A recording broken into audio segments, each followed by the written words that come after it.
And we are met with deafening silence. Good morning. Today we will be doing a highlight on one of our community members, Doward Lay. For those of you who don't know or have had their memory erased by the box of doorknobs in the new museum, Doward Lay is our community's only lumberjack. Despite our general lack of trees being in the savannah and all, he is tasked with exterminating the particularly dangerous plants, especially trees. Since the recent influx of these thorny vines and murderous trees, he has saved many civilians' lives and is a vital part of our small town community. Unfortunately, there has been some controversy, especially surrounding his allegedly reckless use of flamethrowers near buildings and civilians. While these accusations are ridiculous, Doward is still subjected to weekly interrogations by the local council to ensure he is taking proper precautions. On the topic of plants, thorny vines, similar to those at the community college, have now sprouted in the middle and high school. These reports are accompanied by sightings of an odd glowing orb floating exactly 2 feet above the ground in the elementary school cafeteria. The school board remains unconcerned and suggests that the mysterious spheres are simply added entertainment during the day and will help students relax when listening to its calming hum. They do, however, advise parents to supply heavy-duty gardening gloves to their children and perhaps equip high schoolers with government-registered machetes. And personally, I think this is quite a fun opportunity. A free jungle gym of sorts for children whose families cannot afford admission into the infirmary and jungle gym complex. It appears Bjord Johansson, the chef, split in half, is exiting surgery right now.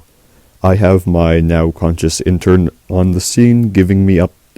Oh, listeners, it appears the dentists have failed. Bjord has emerged, literally holding himself together, arms interlocked, teeth and stitches messily woven into the would-be seams.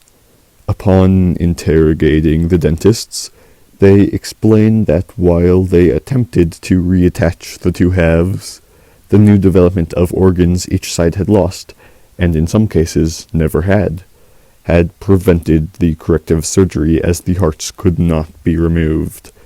Bjord bitterly resolves to go back to his minimum wage job at the inanimate diner down on Gleaming Road and Fleckled Drive. I'm getting reports from Junice Lyer at the community college about tests she's performing on the strange glowing orb in her office, particularly relating to the sphere's buoyancy, floating about 2 feet off of the ground. She is unable to determine the cause of its levitation, but detects infrared radiation, and will continue to give updates as her discoveries continue. It seems we once again must review our tree safety. We have had 17 deaths since our last broadcast, all attributed to a misunderstanding of the basic geometry of beds. Typically, you sleep on top of the bed. Do not do this after interacting with a tree. During earthquakes, you sleep inside of the bed. Do not do this after interacting with a tree. During fires, you sleep on the floor. Do not do this after interacting with a tree. During tornadoes, you sleep taped to the ceiling. Do not do this after interacting with a tree. This has been Basic Tree Safety. The supermarket that exists mostly to spite the grocer on Eventide and Contour has been leveling up their sand production. Local businesses have banded together to open a sand mine in the northern outskirts of our town. They have run into issues when attempting to procure feathers from the Guild of Hunting, Fishing, and Leaves, as the guild refuses to sell product to their main customer's competitor. They are now resorting to illegal hunting on the guild's land, which has resulted in intense scrutiny by the local enforcers. I am required by law to remind you citizens, no matter how profitable trespassing may be, crimes are not an acceptable part of production. On a similar note, the manager of the grocer on Eventide and Contour has been having conferences with the local council behind closed doors. They have set up an excessive amount of lawnmowers to ensure maximum safety, and both sides refuse to disclose the topic. This has initiated protests from locals regarding government transparency. Protesters have been corralled into a warehouse under the ownership of our local glass foundry and will be held for an indefinite amount of time. A certain upstanding citizen has been searching for a mysterious figure, despite the protest of enforcers. They have, somewhat indelicately, come to visit the station and interview me. I provided all the information I had gathered, and apparently she has managed to trace the unidentified entity to each of the orbs locations, and is now attempting to talk with Junus Lyre about the illuminate globes. It appears we may have some vigilante action in our small-town community. I urge those who may have any information about the cloaked figure to perhaps come forward to the station, so we can see what this is all about. Anti-protest protests via blonde hair are continuing in the new museum's parking lot. The manager has issued a public statement thanking their customers for an amazing start, but asks visitors to refrain from touching the green lampshade, as doing so results in physical deformation, such as the removal of melanin from various body parts. They've actually provided a list of objects you definitely shouldn't touch. The graphite pencil, the green lampshade, the orange lampshade, the silver lamp, the segment of wooden banister, the segment of metal banister, the skin couch. But remember, in order to maintain your physical reality, you must touch the following items upon passing: the tooth clock, the bone door, the red lampshade, the golden lamp, the skin banister. I and the museum value your safety and urge you to follow these simple guidelines. Listeners, I've been attempting to communicate with Junus Lyre since her last report, but she is not responding. Upon contacting an upstanding citizen, she reports the community college is ravaged by vines, rupturing, splitting, growing. The campus is now a tangled maze, a labyrinth. The upstanding citizen is searching. Winding passages formed from vines, doorways blocked with thorny protrusions. It does seem that the upstanding citizen has discovered a passageway leading to the building's interior. Yet, as she delved farther, I stopped getting reports. I highly recommend you listeners avoid the area. Do not attempt to navigate the structure. There seems to be a conspiracy theorist of sorts, one who has been attempting to break into the glass foundry's property using a large pair of bolt cutters to gain access to the warehouse, then running as the guards spotted him. He has been notifying me for days about his outlandish theories and motivations for such trespassing, and I eventually agreed to sit down and have a conversation with him. He then proceeded to attempt to convince me that the foundry has been illegally distributing their especially flammable fuel to several private businesses and individuals for use in anti-tree devices that should not be equipped with such explosive fuel. This is obviously ridiculous, as the glass foundry is run by a local business conglomerate, and they would never harm our small town community in such a horrible way. He's also recounting that around 70 people are being held prisoner in their warehouse, which we all already know, yet he is insisting that this is somehow unethical treatment.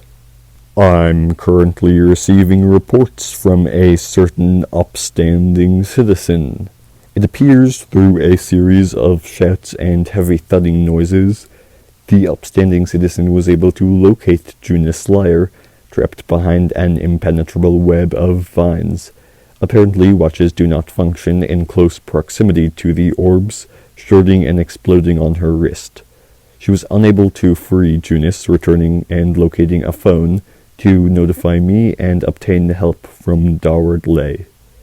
They will now enter the campus, armed with axes and flamethrowers, to liberate Junus and save her research on the strange orbs and mysterious figure.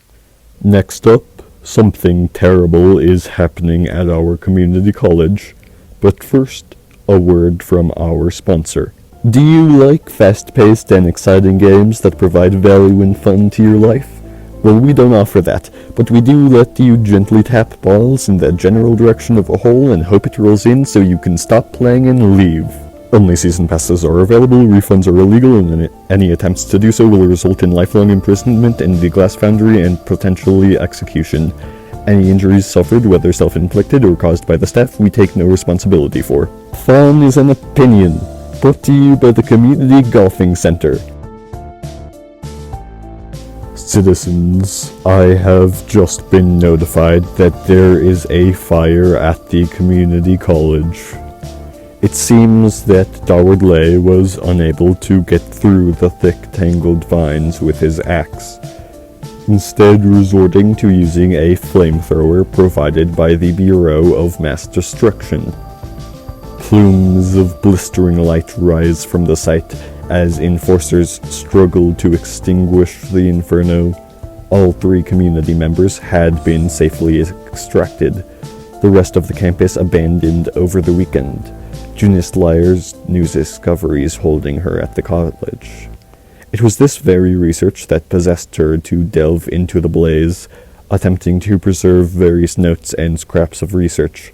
She ran into the labyrinthine passages, navigating dead ends and falling rubble. Daward followed, trying to atone for his actions, for his needless arson. The crazy conspiracy theorist from earlier, the one talking about the glass foundry, has once again broke into their warehouses, this time making his way to the roof and yelling gibberish. The glowing rings, the great glowing rings in the sky, prosecute those unable to view their true nature. The flame will rise from your own folly and consume this old world. It will end and remerge only to be shattered like the very... He continued for several minutes until guards once again escorted him off of the premises.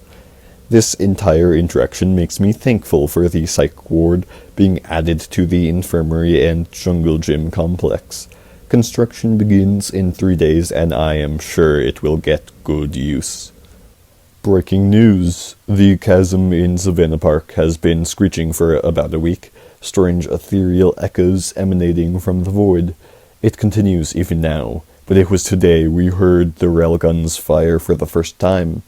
Soon after light rays, a single entity emerged from the gap, a gravitationally challenged octopus of sorts, floating upwards, before it produced a horrible wail, a wail that shook the very bones of the surrounding enforcers. The report of voice that pierced their mind, unique to each, it encouraged them to approach the entity, to approach the void.